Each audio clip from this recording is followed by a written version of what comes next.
Abim Adana Suluca cezaevinde T tipi. 10 yıla yakındır cezaevinde.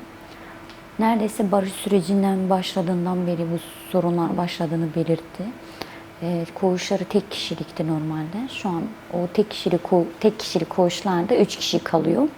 Aynı koridora farklı hüküm yemiş insanlar getirilmeye başladı. Normalde hepsi siyasiydi.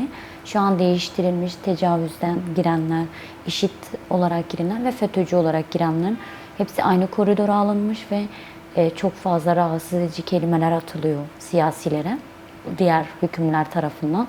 Gece yarısında çığlıklar, zikirler, çok fazla kavga ve gürültü olmaya başlamış. Şu an 3 kişilik yaşadıkları için yemek yapamıyorlar, temizlik yapamıyorlar. Ve 7/24 kamerayla izlenim başlamış. Kendi yatakları içerisinde, duş aldıkları yerde ve lavabolarda 7/24 izlenme yapılmaya başlamış. Ve çok fazla baskı olmaya başlamış. Yemekler eskisi gibi düzgün çıkmıyor. Soğuk ya da kötü yemekler geliyor. Bu doğrultuda itiraz edildiği zaman ya da herhangi bir gidip söylendiği zaman süreç bu yönde. İster kabul edin, ister kabul etmeyin gibi itirazlar alıyorlar.